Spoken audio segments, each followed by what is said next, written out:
ஆம்பூர் கலவர வழக்கில் 4 பேருக்கு விதிக்கப்பட்ட 3 ஆண்டுகள் சிறை தண்டனை நிறுத்தி வைக்கப்பட்டிருப்பதாக உயர்நீதிமன்றம் தற்போது உத்தரவை பிறப்பித்திருக்கிறது. இது தொடர்பான முக்கிய செய்தியை பார்த்து வருகிறோம். இது குறித்தான கூடுதல் தகவல்களை நமது செய்தியாளர் அரவிந்தன் வழங்கிட கேட்கலாம். அரவிந்தன், வணக்கம். உங்க விரிவான தகவல். வணக்கம். வேலூர் மாவட்டம் பள்ளிகொண்டா குச்சிப்பாளையத்தைச் சேர்ந்த பெண் ஒருவர் காணாமல் போனது தொடர்பான வழக்கு விசாரணைக்காக ஆம்பூர் தமிழ்நாடு வீட்டு வசதி வாரிய குடியிருப்பு பகுதியைச் சேர்ந்த ஷகில் அகமது என்பவரை கடந்த 2015ஆம் ஆண்டு ஆம்பூர் நகர காவல்துறை மற்றும் பள்ளிகொண்டா காவல்துறையினர் விசாரணைக்காக அழைத்து சென்ற பொழுது பின்னர் ஷகில் அகமது உடல்நலக்குறைவு காவல்துறை விசாரணைக்கு சென்ற போது அவருக்கு உடல்நலக்குறைவு ஏற்பட்டது. அதனைத் தொடர்ந்து காவலர்கள் அவரை சென்னை ராஜீவ்காந்தி அரசு மருத்துவமனையில் அனுமதித்த போது அவர் உடல்நலக்குறைவாக உயிரிழந்துள்ளார். இந்நிலையில் ஷகில் அகமதுவின் உறவினர்கள் காவல்துறை தாக்கியதாலே அவர் உயிரிழந்ததாக கூறி கடந்த 2015ஆம் ஆண்டு ஜூன் 26ஆம் தேதி அவர் இறந்துள்ளார். மேலும் ஜூன் 27ஆம் தேதி இரவு ஷகில் அகமதின் உடல் அவரது சொந்த ஊரான ஆம்பூருக்கு கொண்டு வந்த பொழுது ஷகில் அகமதின் உறவினர்கள் ஆம்பூர் பகுதியில் உள்ள சென்னை பெங்களூர் தேசிய நெடுஞ்சாலையில்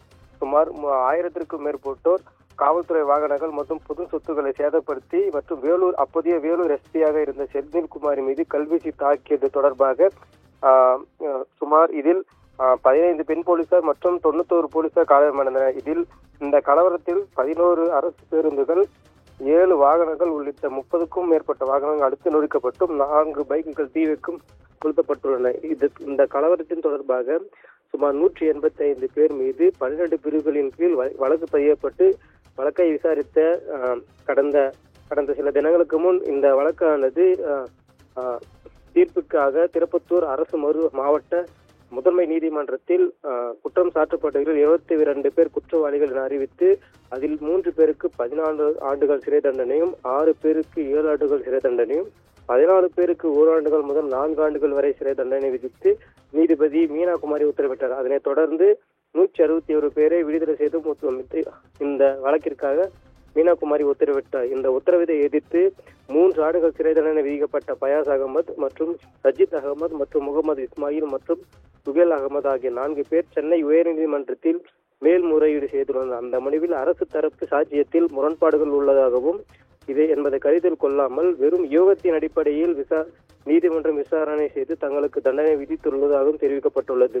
தங்களுக்கு தண்டனை விதித்து பிறப்பிக்கப்பட்ட தீர்ப்பை ரத்து செய்ய வேண்டும் என்றும் இந்த மேல்முறையீட்டு வழக்கு முடியும் வரை தங்களுக்கு வழங்கப்பட்ட தண்டனையை நிறுத்தி வைக்க வேண்டும் என்றும் மேல்முறையீட்டு மனுவில் விதிக்கப்பட்டிருந்தனர். இந்நிலையில் இந்த மேல்முறையீட்டு மனுவை விசாரித்த நீதிபதி தமிழ்ச்செல்வி ஆம்பூர் கலவர வழக்கில் கைதான பயாஸ் அகமது, சஜித் அகமது, முகமது இஸ்மாயில் மற்றும் சுகேல் அகமது ஆகியோருக்கு விதிக்கப்பட்ட 3 ஆண்டுகள் சிறை தண்டனையை நிறுத்தி வைத்து உத்தரவு பெற்றார்.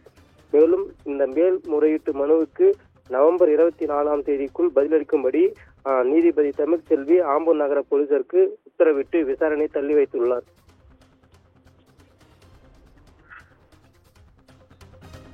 உங்கள் தகவல்களுக்கு நன்றி அரவிந்தன்.